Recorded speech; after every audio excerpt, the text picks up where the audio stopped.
Hi welcome to my YouTube channel knowledge with Ragib. तो हम लोग देखिए मॉडर्न हिस्ट्री ऑफ इंडिया करने वाले हैं। The advent of European companies, ये आप देख रहे होंगे। नौ स्लाइड है, इसमें आपका 9 स्लाइड है। ठीक है, अब ये 9 स्लाइड में हम लोग क्या करने वाले हैं। सबसे पहले इसका जो भी डिस्क्रिप्शन दिया हुआ वो पूरा डिटेलिंग करेंगे। उसके बाद सवाल करूँगा और सवाल के अंदर में जो डिटेलिंग कर रखा है उसको भी हम लोग करने वाले हैं। तो चलिए हम लोग डायरेक्ट स्विच करते हैं अपने टॉपिक पे। The advent of European companies, यहाँ आप देख सकते हैं थोड़ा ज़्यादा फेड हो गया। थोड़ा इसको मैं क्या कर रहा हूँ, ऑप्टिसिटी थोड़ा बढ़ा लूँ। अब यहाँ देखिए कि यहाँ पे दी एडवेंट ऑफ यूरोपियन कंपनीज हो गया। अब यहाँ देखिए वास्को डी गामा जो था वो क्या हुआ, led by A Gujarati guided named Abdul Majid. तो अब्दुल माजिद के द्वारा वास्को डी गामा जो था उसको आगे ले जाया गया। ठीक है, अब्दुल माजिद एक गुजराती गाइडेड था। ठीक है, जिसको कहाँ पहुँचाया गया वास्को डी गामा को अब्दुल माजिद के द्वारा, तो कालीकट तक पहुँचाया गया। कालीकट के रास्ता दिखाया गया, मतलब वहाँ तक उसको हेल्प कर दिया गया कि वहाँ तक कैसे पहुँचना है। जो कि एक पोर्ट है, कालीकट क्या है, एक पोर्ट है जो कहाँ पे है, इंडियन वेस्टर्न कोस्ट में देखने को मिलेगा। जो कि 20 में 1498 में ये इंसिडेंट हुआ। समझे, कहीं कहीं आपको ये दिखेगा कि अब्दुल माजिद की जगह कंजी मलार दिखेगा। कंजी मलार इस तरह से कुछ नाम है, कंजी, ठीक है, मनार या मलार है। तो कहीं कहीं दिखता है ये है कि ज़्यादा ये ऑथेंटिक माना जाता है कि कंजी मनार जो था वही रास्ता ये दिखाया था वास्को डी गामा को कालीकट तक, जहाँ पे जेमुरिन जो था वो इसको वेलकम किया था। देखिए आगे आएगा, ही हैड सक्सेसफुली डिस्कवर्ड एक नया and all sea route to India from Europe. तो वास्को डी गामा क्या था, इसमें सक्सेसफुल हो चुका, सक्सेसफुल रह गया कहाँ तक पहुँचने में, कहाँ तक का एक नया रूट खोजने में। तो यूरोप से लेके एक इंडिया के लिए इंडिया तक पहुँचने में एक बाई द सी रूट के लिए ये सक्सेसफुली था। वास्को डी गामा ही था जो यूरोपियन से इंडिया पहुँचा बाई सी रूट में, सक्सेसफुल हासिल इसी का हुआ।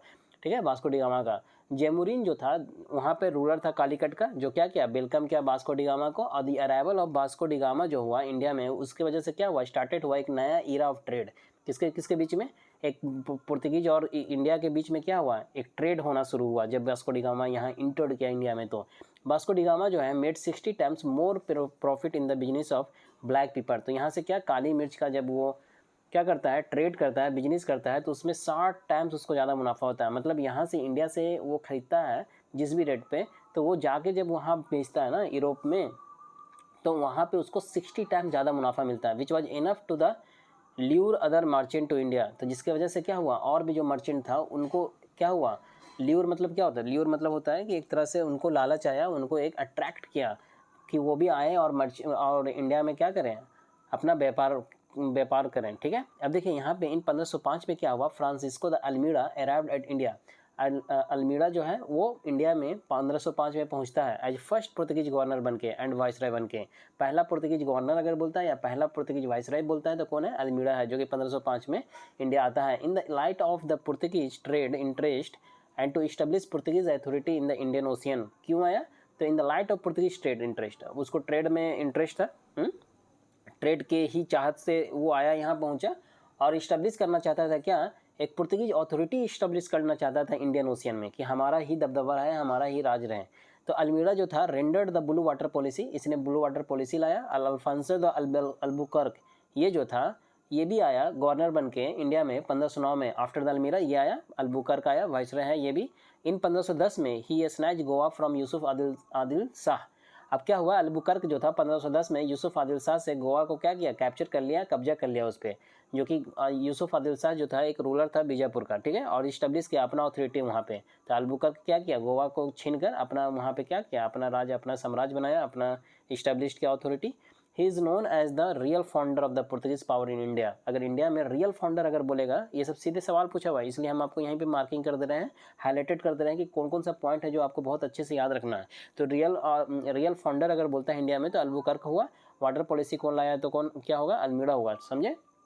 अब आगे देखिए, अल्बुकर्क जो था इन 1511 में वो कैप्चर करता है मलक्का को भी। तो 1510 में आप देखें गोवा भी कैप्चर किया है, फिर मलक्का को भी कैप्चर करता है, जो कि important south east Asian market है। मतलब ये जो मलक्का है वो एक क्या करता है, कनेक्टिविटी डालता है साउथ ईस्ट एशियन मार्केट में। अगर इधर से आप साउथ ईस्ट एशिया में घुसना चाहते हैं तो मलक्का इज़ द पॉइंट, ठीक है, मलक्का इज़ द पॉइंट जहाँ से आप क्या कर सकते हैं, इंटोर्ड कर सकते हैं। अभी भी चाइना वगैरह का जो है ना, यहाँ इस रास्ते थ्रू क्या होता है, मार्केटिंग वगैरह और सप्लाई वगैरह गुड्स का यहाँ से होता है। एंड इन 1515 में कैप्चर करता है हरमुज को भी कैप्चर करता है ये, और situated at the mouth of the Persian Gulf. Hormuz क्या है, पर्सियन गल्फ के मतलब पर्सियन गल्फ जो है आप देख पा रहे होंगे Persian gulf, I think Oman जो है और ईरान जो है वहाँ पे वो जो पॉइंट बनता है ना उसी को पर्शियन गल्फ बोलते हैं या हारमूज बोलते हैं, ठीक है। तो यहाँ पे देखिए situated the mouth of the Persian Gulf, Nino da Cunha assume the governor office after the Albuquerque in 1529। देखिए अब क्या हुआ कि अलबुकर्क के बाद फिर कौन बन के आता है गवर्नर, तो ये आपको आता है अलबुकर्क के बाद आता है नीनो द कुन्हा जो कि 1529 में आता है, and remain the governor till the end of the 1538। तो 1529 से लेकर 1538 तक गवर्नर कौन रहा, नीनो द कुन्हा रहा। और सी रूट जो था इंडिया में was discovered by Portuguese traveller Vasco da gamma. तो आप पहले भी देखें कि सी रूट जो है इंडिया तक पहुंचने का यूरोप के थ्रू वास्को डी गामा ही सक्सेसफुल रहा है, ठीक है। जहाँ पे स्पेनिश ट्रैवलर जो था Columbus discover the route to the America, और यहाँ पे आप कोलंबस को अगर देखिएगा स्पेनिश ट्रैवलर बोल देता है, एक्चुअली स्पेनिश ट्रैवलर है नहीं।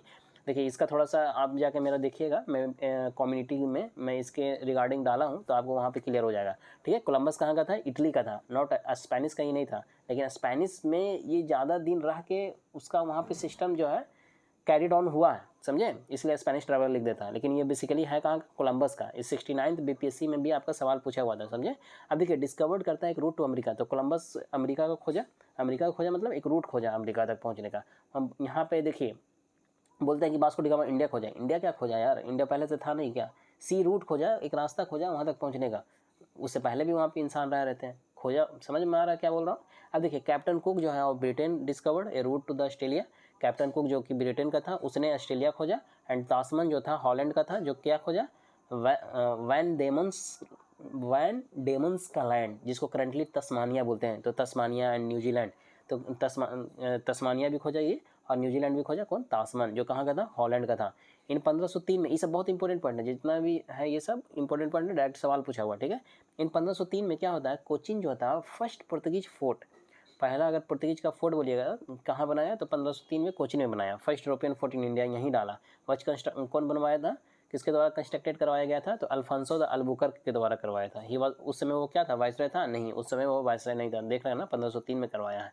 और 1505 में आपका तो अल्मीड़ा ही आया, अभी ऊपर आप देखें ये 1509 में बन के आया था वाइसराय अल्बुकर्क, समझे। अब देखिए पुर्तगीज जो था were the first to establish trade relation with India, Portuguese ही वो बंदा था जो पहला बनाया ट्रेड रिलेशन, अगर बोलता है कि इंडिया के साथ पहला कौन बनाया यूरोप में, यूरोपियन कंट्रीज़ में, तो पुर्तगीज़ ही तो बनाया ना। बाकी इंग्लिश ब्रिटिश से देखिएगा, डच वगैरह और धीरे धीरे सब आएगा, लेकिन सबसे पहला बनाने वाला कौन था, पुर्तगीज बनाने वाला था।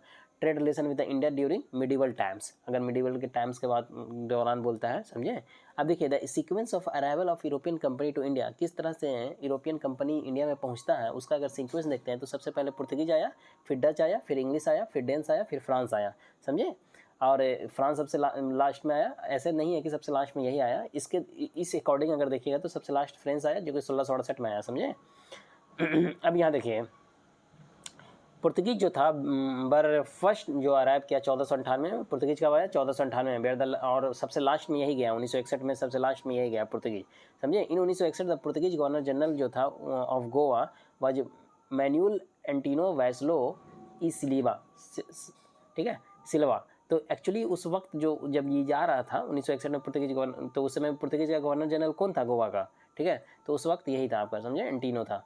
अब यहाँ पे देखिए 1958 से 61 के लिए पीरियड में ये बना था, तो 1961 में जब गोवा पुर्तगीज खाली करके पूरा इंडिया से जाने लगा, तो उस वक्त आपका कौन था गवर्नर जनरल पुर्तगीज का, तो यही मैनुअल एंटिनो था, एंटिनो वाइसोलो ई सिल्वा। अब देखिए जोसे फेरेरिया बोसा जो था was the governor general of Goa when India got independence 1947। जब 1947 में इंडिया इंडिपेंडेंस होता है तो उस समय गवर्नर जनरल जो गोवा का था वो कौन था, तो फेरेरा बोसा था। एमंग ऑल यूरोपियन पावर, ठीक है ना, पुर्तगीज वर द फर्स्ट जो इस्टेब्लिश किया सी ट्रेडिंग सेंटर इन इंडिया, पहले भी आप देख चुके 1498 में किस तरह से अब्दुल माजिद या कंजी मलार बहुत जगह आपको दिखेगा, वो दिखाता है रास्ता वहाँ तक पहुँचने का। कालीकट केरला में ही है आपका, समझे, वेस्ट कोस्ट में हो गया आपका, इस तरह से इंडिया है ना, तो यहाँ पे आपका केरला है, तो ये वेस्ट कोस्ट हो गया। अब देखिए पुर्तगीज जो था इन 1503 में इस्टेब्लिश करता है अपना पहला फैक्ट्री कोचिन में, पहले भी आप देखें उसी को रिपीट कर रहा है। वेयर देयर सेकंड फैक्ट्री कहाँ इस्टेब्लिश करता है ये, तो कन्नौर में ये सेकंड फैक्ट्री पुर्तगीज इस्टेब्लिश करता है 1505 में, समझे। अब यहाँ देखिए आगे 1534 में क्या होता है कि Portuguese successfully got the permission from ruler of Bengal, जो कि कौन था उस वक्त, गयासुद्दीन महमूद शाह था, जो ओपन करता है फैक्ट्री एट सतगांव और चटगांव।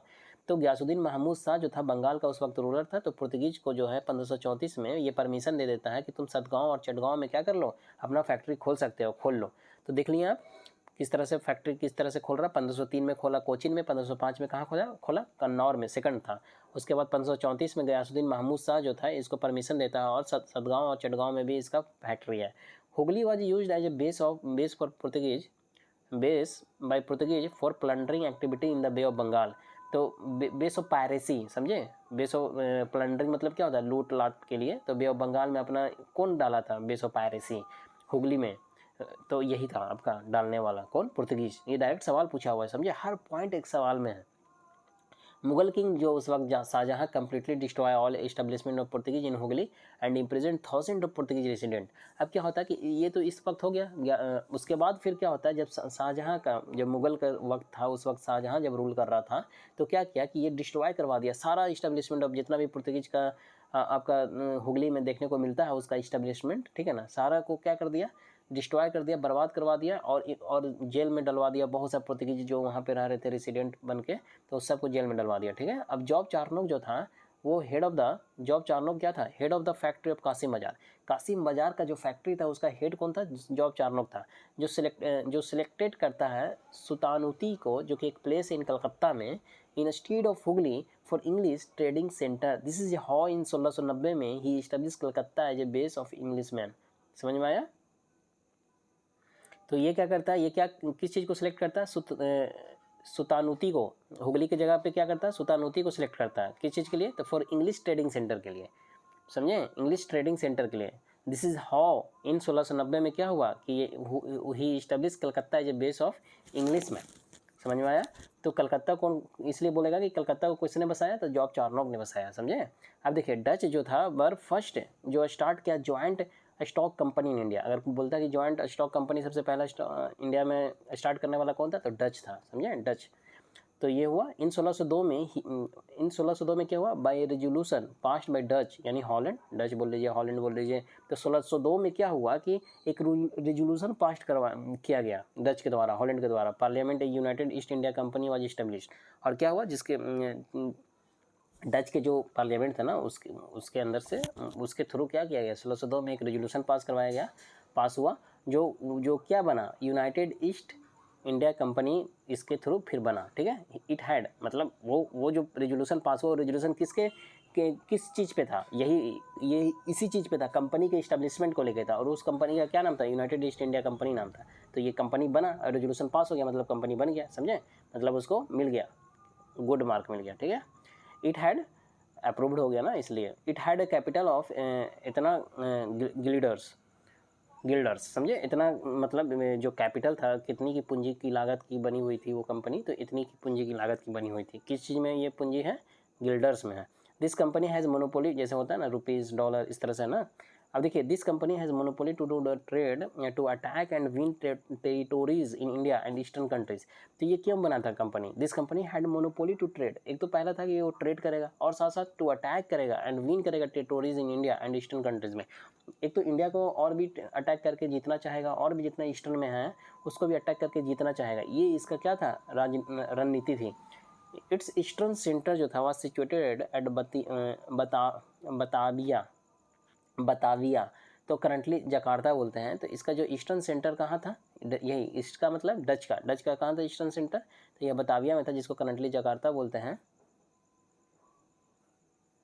उसके बाद देखिएगा eastern empire of Dutch was operated and administered by this company, समझे।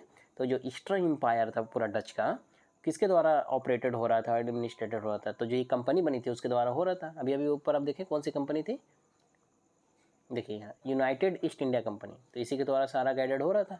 तो इट्स का partner worked as a private group, ठीक है, its partner worked as a private group, सही बात है। अभी देखे ना कि डच ही जो था वो क्या किया, ज्वाइंट स्टॉक कंपनी बनाया था। Dutch construct Fort William at modern Kochi, Dutch जो था क्या बनाया था 1663 में मॉडर्न कोची में फोर्ट विलियम बनाया। और आफ्टर डिफीटिंग किसको, पुर्तगीज को हराया और खुद वो वहाँ पे आया पावर में। और कोची जो था 1814 में was included in British settlement. Kochi को क्या हुआ, मतलब यही कोची, यही विलियम कोची बोल रहा है आपका, यहाँ देखें ना, ये फोर्ट जो था विलियम, तो किस में, मॉडर्न कोची में। तो वही यहाँ पे डायरेक्ट बोल दिया, आप बातों को समझिए। तो यहाँ पे डायरेक्ट बोल दिया कि कोची इन 1814 was included in British settlement. तो ब्रिटिश जो था 1814 में अपना पावर में आया, पावर ले लिया इसको। विलियम जो मॉडर्न कोची जो है, मॉडर्न में जो इसको कोची बोल रहे थे, फोर्ट विलियम क्या किया, फोर्ट विलियम पे कब्जा यही फिर ब्रिटिश का हुआ 1814 में। 1663 में किसका हुआ, जो मॉडर्न कोची में फोर्ट विलियम है उसका किसका कब्जा हुआ 1663 में, डच का हुआ, पुर्तगीज को हरा के किया।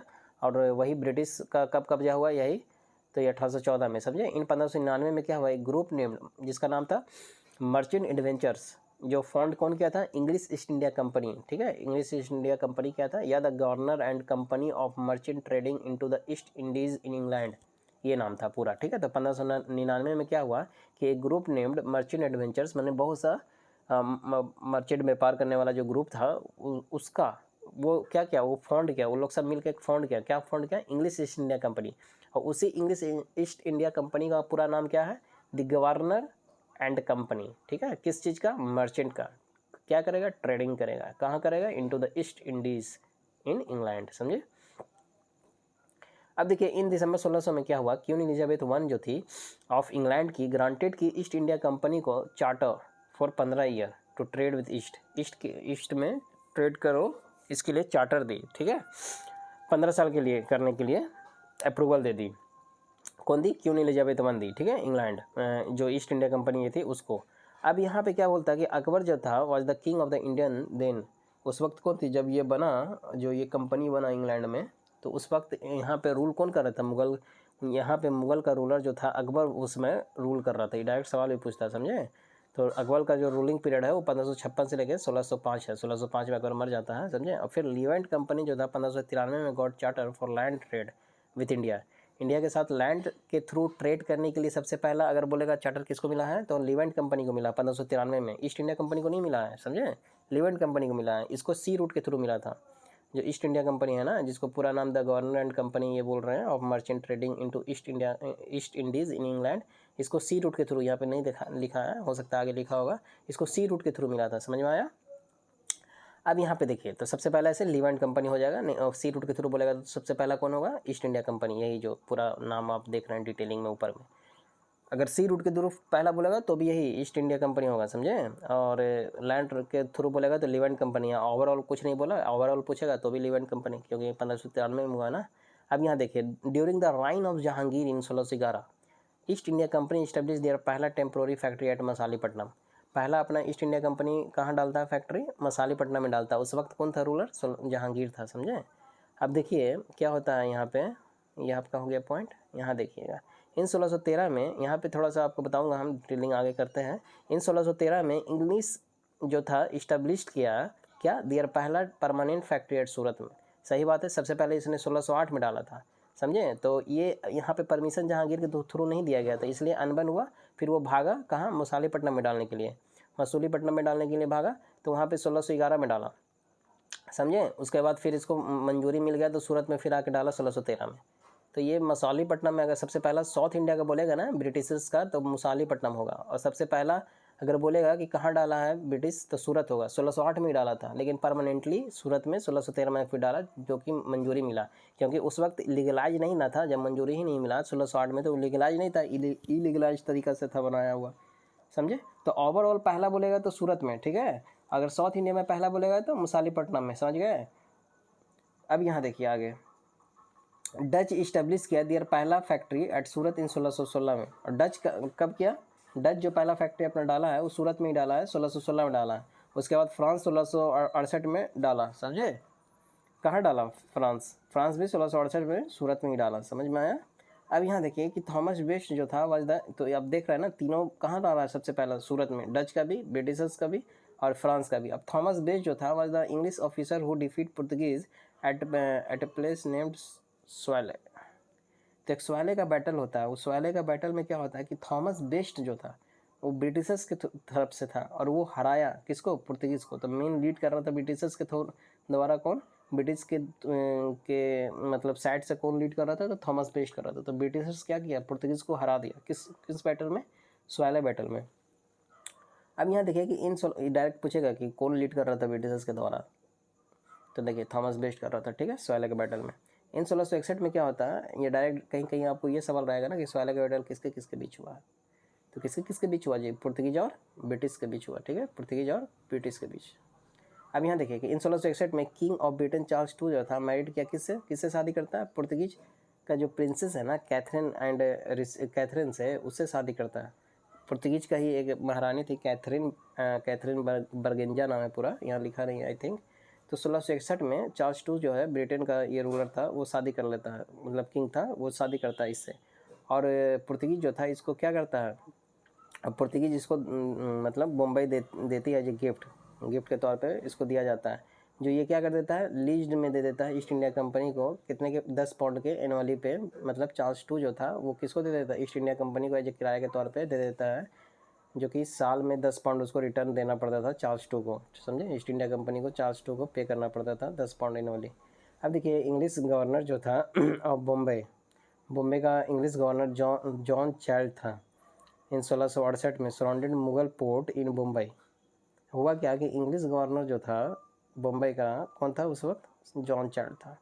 1668 में क्या हुआ कि इस मुगल ये पूरा का पूरा जो मुगल का पोर्ट वगैरह होता था ना मुंबई में एंड अदर मुगल पोर्ट जो था मतलब वेस्टर्न कोस्ट साइड में जितना भी वेस्टर्न वाला एरिया था उधर वो कोशिश कर रहा था, जो इसका पूरा नाम है जॉन सर चाइल्ड, वो क्या कर रहा था, कब्जा कर रहा था, उसको घेरा बना रहा था, और जो भी लोग जो है देखिए इम्प्रिजन कर देता था, मतलब हज जाने वाला जो भी ट्रैवलर था ना मक्का के लिए जाता था, ठीक है, तो उसको भी क्या कर रहा था, बंदी बना दे रहा था।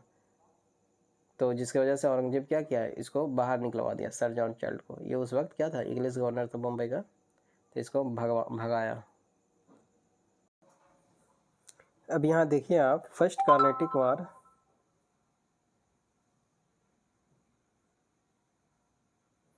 जो कि आपका 1746 से 48 में होता है, वह just an extension of the war of succession in Australia which started in 1740, ठीक है। तो इसी का आगे का बढ़ावा जो देखने को मिला ना वो फर्स्ट कार्नेटिक वार के तौर पे देखने को मिला, जो कि 1740 में ऑस्ट्रेलिया का युद्ध हुआ, ठीक है ना, उस वक्त स्टार्ट हुआ, उसी का फिर सक्सेशन में आपको देखने को मिलता है आगे में फर्स्ट कार्नेटिक वार 1746 से 48। इसका क्या वजह है आगे आएगा पता चलेगा आपको। इन 1746 क्या होता है, ये देखिए यहाँ इंग्लिश और फ्रांस के बीच में क्या होता है, स्टार्टेड हो जाता है वार बिना consent of their home nation in India, समझे, without the consent of their home nation India. तो अगर फर्स्ट कार्नेटिक वार बोलता है कि किसके किसके बीच हुआ है, तो इंग्लिश और यानी कार्नेटिक वार किसके किसके बीच हुआ है, ब्रिटिशर्स और फ्रांस के बीच, जिसमें पहला कार्नेटिक वार में फ्रांस जीतता है, समझे। और वजह क्या होता है ये युद्ध का, तो बेसिकली बर्नेट के द्वारा फ्रांस का शिप को कैप्चर कर लिया जाता है, यही मेन वजह होता है, समझे, इमीडिएट कॉज यही होता है। इंग्लिश जो आर्मी होता है under the leadership of captain बर्नेट, तो कैप्टन बर्नेट के लीडरशिप में इंग्लिश का जो आर्मी था वो क्या कर लिया था, फ्रांस के शिप को कैप्चर कर लिया, समझे, यही जो था इमीडिएट रीजन बना वार होने का। अब क्या हुआ कि पहला जो कार्नेटिक वार था उसमें नवाब कौन था, तो नवाब ऑफ कार्नेटिक जो था वो कौन था, अनवरुद्दीन था। उसने क्या किया, वो भेजा 10,000 आदमी को किसके लीडरशिप में, महफूज खान की लीडरशिप में, महफूज खान की लीडरशिप में अटैक करने के लिए फ्रांस पे, समझे। फिर क्या होता है कि अगर ये कैप्टन पैराडाइज के लीडरशिप में क्या होता है कि फ्रांस जो होता है वो हरा देता है किसको, तो फोर्स ऑफ जो नवाब है ये जो आपका अनवरुद्दीन का जो है महफूज खान जो लीड कर रहा है उधर से, उसको हरा देता है, ठीक है ना, एट कौन सी जगह पे, तो at a place called Saint Home. कहाँ है ये, अडियार रिवर के किनारे है ये, यहीं पे ये युद्ध होता है और इसमें हरा देता है, तो फ्रांस जीत जाता है। फ्रांस की तरफ से कौन रहता है, किसकी लीडरशिप में वो पूरा ट्रूप को गाइडेड हो रहा होता है, तो कैप्टन पैराडाइज के, समझे। अब देखिए क्या होता है with the end of the war, जब वार ख़त्म होता है यूरोप में, तो दी वार इन इंडिया, मतलब ये वाला फर्स्ट कार्नेटिक वार का बात कर रहे हैं, तो दी वार जो होता है इंडिया में ended to with the treaty of Aix-la-Chapelle का ट्रीटी होता है 1748 में, और ये फिर खत्म हो जाता है, समझे। ऑस्ट्रेलिया का सक्सेशन वार जो होता है यही फर्स्ट कार्नेटिक वार क्या होता है 1748 में ट्रीटी हो जाता है। क्या सीखे इसमें कि ब्रिटिशर्स और फ्रांस के बीच में हुआ, फ्रांस जीत गया इसमें, समझे, फर्स्ट कार्नेटिक वार में। उसके बाद देखिए कि Australian succession war ended and Madras was again granted to English. तो ऑस्ट्रेलियन सक्सेशन वार जो था वो इंडेड हो जाता है, समझे, ख़त्म होता है। और मद्रास जो था was again granted to English, और इसी में क्या हुआ कि मद्रास को इंग्लिश ब्रिटिशर्स को दे दिया गया था, समझे। जो ट्रीटी हुआ ना था उसमें मद्रास को ब्रिटिश को दे दिया गया, मद्रास को, समझे। अब देखिए डुप्ले जो था for the first time use किया था एक टैक्टिस जिसको हम लोग क्या कहते हैं, which guided the future campaign of Englishman. Dupleix पहली बार एक टैक्टिस अपनाया, जो क्या हुआ, इंग्लिशमैन उसी को आगे चल के अपनाता है, वही रणनीति। तो डुप्ले जो था वो अपॉइंटेड किया था यूरोपियन फोर्सेस को, किसमें, तो इंडियन कोर्ट्स में। यूरोपियन फोर्सेस को कहाँ कर दिया डुप्ले अपॉइंट, तो इंडियन कोर्ट्स में। और किसके खर्चे पे, तो इंडिया के ही एक खर्चे पे। और इंटरफर्ड और मतलब इंटरफेयर किया किस चीज़ में, तो इंटरनल जो कन्फ्लिक्ट होता था ना किंगडम वगैरह का, in the light of European interest and sown the seed of European rule in India. और इस तरह से यूरोपियन का रूल करना शुरू हुआ इंडिया में, चीज़ें को क्या किया, वो दबदबा बनाना शुरू किया, इस तरह से चीज़ें आई, समझे। कॉलवर्ट जो था एक मिनिस्टर, कॉलवर्ट मिनिस्टर ऑफ लुइस 14 उस वक्त राजा था, उसके एक मिनिस्टर था कॉलवर्ट। उसी ने क्या किया, फ्रांस ईस्ट इंडिया कंपनी का फॉर्मेशन करता है, फाउंड करता है 1664 में। और जिसको जाना जाता है किस किस नाम से, तो कैंपेनी दिस इंडिस ओरिएंटल्स के नाम से। ऑल इट्स किसके expenditure was sustained by the state, समझे। अब क्या हुआ कि 1667 में फ्रांसिस्को कैरून जो था वो हेड कर रहा था जो एक्सपीडिशन हो रहा था ना, expedition to India setting up a factory in Surat in 1668। तो उस वक्त हेड कौन था, यही फ्रांसिस्को कैरून। तो फ्रैंकोइस कैरून था, समझ में आया। तो 1668 में जब यहाँ पे सूरत में फैक्ट्री डाला जा रहा था, तो उसमें कौन कौन हेड में था, यही था लीड में, कैरून। अब क्या होता है कि मरकारा एक पर्सियन है जो क्या किया, वो साथ दिया था कैरून को फाउंड करने में अनदर फ्रांस फैक्ट्री इन मसालेपट्टनम इन 1669। तो पहले तो 1668 में सूरत में किया, 1669 में जब ये डाल रहा था मसालेपट्टनम में फ्रांस, तो कैरून को कौन मदद किया था, तो कैरून को मदद किया था आपका, ये देखें यहाँ मारकारा, जो क्या था पर्सियन था एक।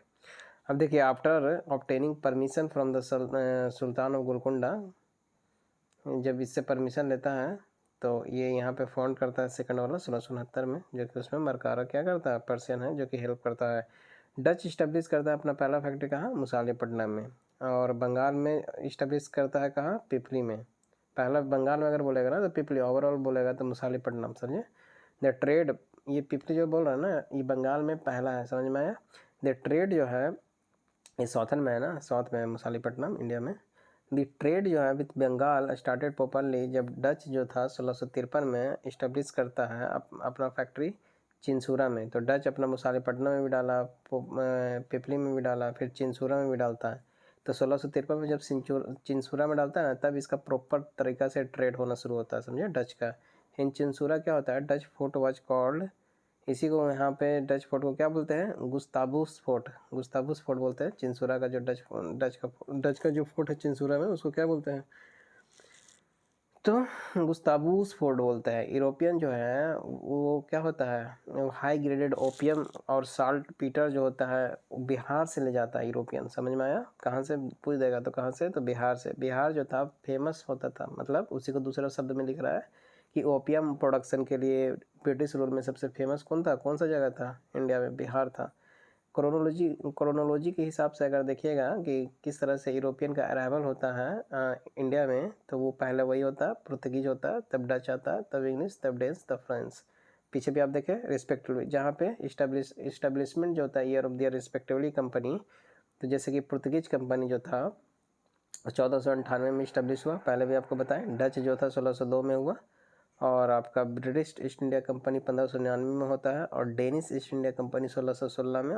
और यहाँ देखिए ओरिएंटल जो फ्रांस वाला, ये जो आपका फ्रांस वाला था, हाँ, ये 1664 में होता है, समझे। ये इस्टेब्लिश 1664 में होता है, लेकिन ये जो अपना 1664 में होता है, समझ में आया। अब यहाँ देखिए,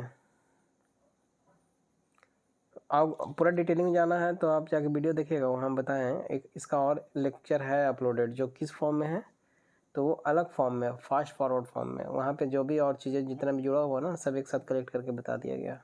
आप जाके देखिएगा, सर्च मारिएगा, कि कंप्लीट मॉडर्न हिस्ट्री, तो घटना चक्र, तो आपको दिख जाएगा, ठीक है ना। प्ले लिस्ट में जाके आप देखिएगा, वहाँ पे पूरा का पूरा आपको घटना चक्र का क्या किया हुआ है, पढ़ा दिया गया जितना भी मॉडर्न हिस्ट्री का था। अब यहाँ पे देखिए, यहाँ पे तो आपको टोटली पढ़ा रहे हैं ना फिर से।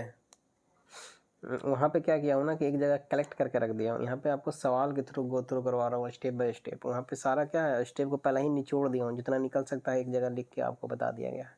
चलिए सवाल पर बातें हैं। In which year Vasco da Gama arrived at Calicut. तो ये देखिए 1498 में ये कालीकट पहुँचता है वास्को डी गामा। तो यहाँ पे वही बोलता है कि वास्को डी गामा वेस्टर्न को, अब देखिए आप ज़्यादा नहीं उसको इलाबोरेट करेंगे, इंग्लिश नहीं पढ़ेंगे आप, ठीक है ना, आप डायरेक्ट बोलेंगे क्या कि वहाँ पे जितना कुछ था वो बता दिया आपको, वही सब चीज़ फिर से लिखा हुआ है, थोड़ा बहुत 10% डिफर होगा। अब यहाँ देखिए कि वास्को डी गामा क्या होता है, वेस्टर्न कोस्ट पे पहुँचता है, ठीक है ना, कालीकट में, जो कि कहाँ है, केरला में है, 1498 में। तो कब पहुँचा, तो 1498। तो यह आंसर हो गया। और बाकी देखिए क्या लिखता है, और ये खोजता है क्या, सी रूट यही खोजा है, इंडिया में किस तरह से पहुँचना है। और जब ये पहुँचा तो जैमरून इसका क्या हुआ, केरला में वेलकम किया। और the voyage of Vasco da Gama जो था वो जो था ओपन द नया ट्रेड डायमेंशन, किसका, इंडो पोर्तुगीज अलायंस का, ठीक है। फिर वास्को डी गामा जो था आया यहाँ, तो 60 टाइम्स इसको मुनाफा होता है, ठीक है ना, जब वो यूरोप में ले जाके ब्लैक पेपर बेचता है, समझे। उसके बाद क्या होता है कि इस तरह से वहाँ के लोग जो है पोर्तुगीज में के लोग इनकरेज होते हैं, और लोग भी आना शुरू करते हैं, समझे। उसके बाद क्या होता है कि जितना भी पुर्तगीज मर्चेंट था उसने भी आके क्या किया, आके यहाँ चाहता था कि इंडिया में अपना क्या करें, फॉर्म करे, कमर्शियल फॉर्म अपना इस्टेब्लिश करें, समझे। तो at the port of Calicut पे पहुँचे, गोवा, दमन, दीव, इस सब जगह पे देखने को फिर वो मिलना शुरू हुआ, सब आना शुरू हुआ, कालीकट, गोवा, दमन, दीव, हुगली। फिर क्या हुआ कि फ्रांसिस्को द अल्मीड़ा 1505 में फिर पहुँचता है, पुर्तगीज का पहला वाइसरॉय बन के। और अल्बुकर्क जो था वो 1509 में पहुँचता है, समझे। पुर्तगीज के ये आपका अल्मीड़ा के बाद कौन आता, अल्बुकर्क आता वाइसरॉय बन के। और जब अल्बुकर्क पहुंचता है तो वो गोवा को क्या कर लेता है, 1510 में बीजापुर रूलर आदिल शाह से छीन लेता है, उससे कब्जा बना लेता है, उसको हरा के जीत जाता है अल्बुकर्क। फिर पुर्तगीज जो था मेंटेन करता है क्या, गोवा को as the epicentre of their culture and entity. तो यहीं पे मेन इसका क्या होता है, यहाँ से शुरू होता है पूरा पुर्तगीज, यहाँ पे जम जाता है, पूरा फैल जाता है। अब वही चीज़ को फिर से पूछ रहा है कि वास्को डी गामा कब इंडिया आया, तो 1498। फिर पूछता है कि पहला पुर्तगीज वाइसराय कौन था इंडिया में, तभी बताएं आपको, अल्मीड़ा। फिर पूछता है आपको कि who among the following, oh shit, ये छोटा नहीं हो रहा, ये ऐसा हो जाएगा छोटा। अब देखिए हु अमंग द फॉलोइंग जो है the welcome Vasco da Gama at Calicut पे। तो जैमरून वेलकम किया था, कालीकट आपका कहाँ है, केरला में। उसके बाद नेक्स्ट सवाल में मूव कीजिए, यहाँ देखिए मैच करना था। तो वास्को डी गामा कहाँ का था, पुर्तगाल का। क्रिस्टोफर कोलंबस कहाँ का था, स्पेन दे दिया, एक्चुअली स्पेन नहीं होगा, इटली होगा, इटली का था, ठीक है, इटली। उसके बाद देखिए कैप्टन कुक कहाँ का था, तो कैप्टन कुक ब्रिटेन का था, और तास्मान हॉलैंड का था, ठीक है। अब यहाँ इसका ये देखिए क्या बोलता है एक्सप्लेनेशन। पुर्तगीज सेलर जो था वास्को डी गामा, वो क्या खोजा था, तो इंडियन सी रूट खोजा, इंडियन रूट सिर्फ लिख दिया, सी रूट था, सी रूट खोजा। स्पेनिश वाला जो था, देखिए क्रिस्टोफर कोलंबस एक्चुअली इटली का था, ठीक है ना, वो क्या खोजा, वो अमेरिका खोजा। और ब्रिटिश कैप्टन कुक जो था, कैप्टन कुक ब्रिटिश का था, ब्रिटेन का था, वो क्या खोजा, तो ऑस्ट्रेलिया खोजा। और हॉलैंड, और जो हॉलैंड या डच बोल लीजिए, वहाँ का कौन था, तास्मान, वो क्या खोजा था, वो आपका न्यूजीलैंड या तस्मानिया खोजा, समझ में आया। उसके बाद चलिए आगे, who among the following visitor जो था इंडिया का did not belong to Portuguese country. तो पुर्तगीज कंट्री से कौन नहीं बिलोंग करता है, तो पीटर मुंडी पुर्तगीज कंट्री से नहीं बिलोंग करता है, ठीक है। बाकी आपका जो बारबोसा है, नूनीज है, डेमिंगो पैस है, ये सब पुर्तगीज से बिलोंग करता है। पीटर मुंडी जो एक्चुअली कहाँ से बिलोंग करता है, तो ब्रिटिश से बिलोंग करता है। यहाँ देखिए नीचे लिखा होगा, पीटर मुंडी जो था 17वां सेंचुरी में कहाँ पहुँचता है, ब्रिटिश ट्रबलर है, जो कि किसके राइन में, शाहजहाँ के राइन में इंडिया आता है। और यही जो है डिस्क्राइब करता है बनारस इन हिज राइटिंग, जो वो लिखता है ना पीटर मुंडी, तो बनारस के बारे में व्याख्या करता है कौन, पीटर मुंडी। तो पीटर मुंडी कौन है जो बनारस के बारे में व्याख्या किया, तो पीटर मुंडी। किसके कंटेम्प्रोरी है पीटर मुंडी, तो शाहजहाँ के, समझ में आया। अब आगे चलिए, who was the real founder of the Portuguese power in India. The real founder आपको बताए थे अल्बुकर्क है।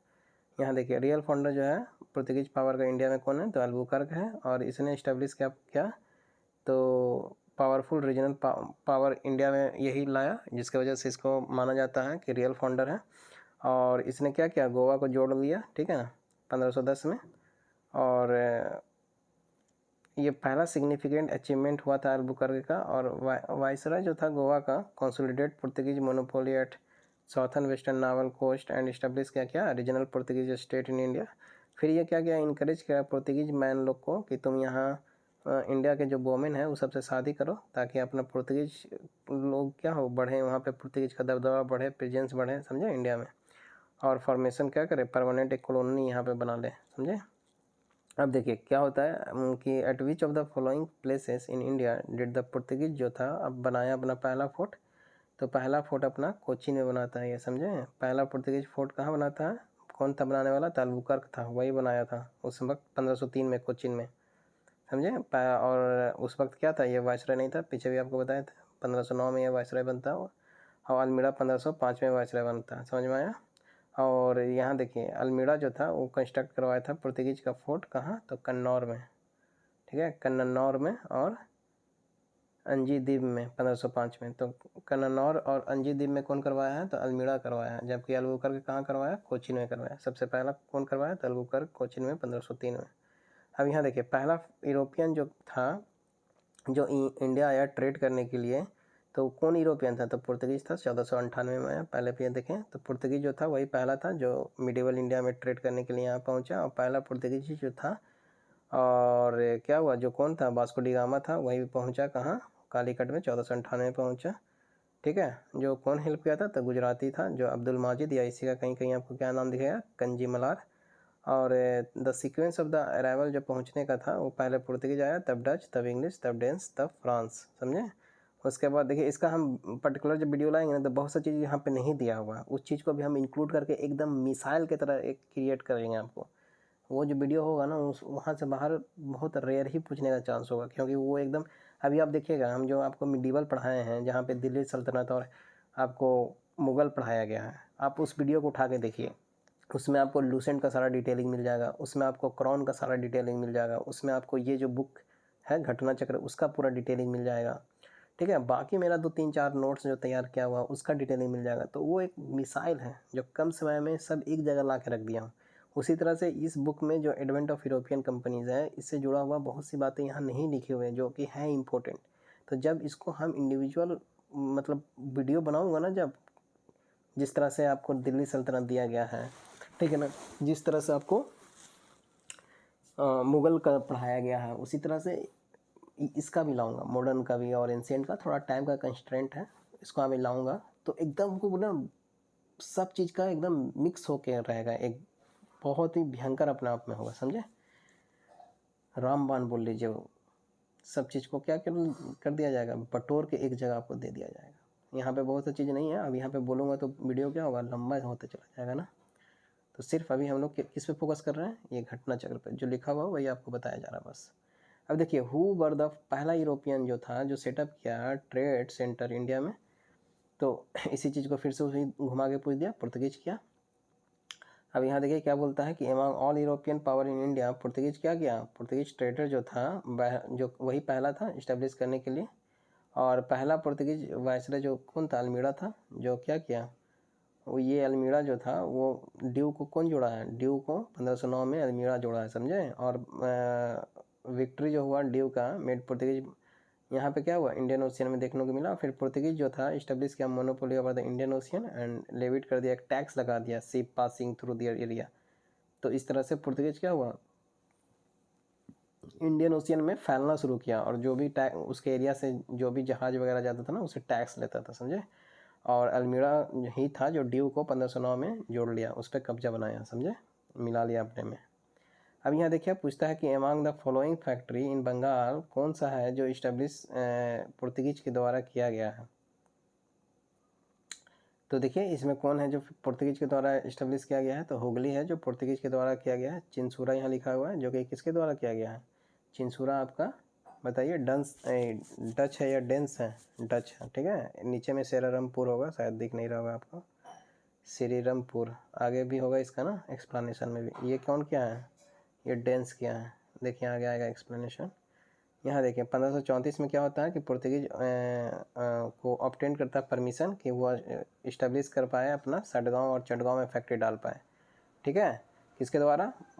जो महमूद शाह जो था, महमूद शाह बंगाल के गवर्नर था, उसके द्वारा, बंगाल का उसमें रूलर था, उसके द्वारा ये उसको मिलता है परमिशन।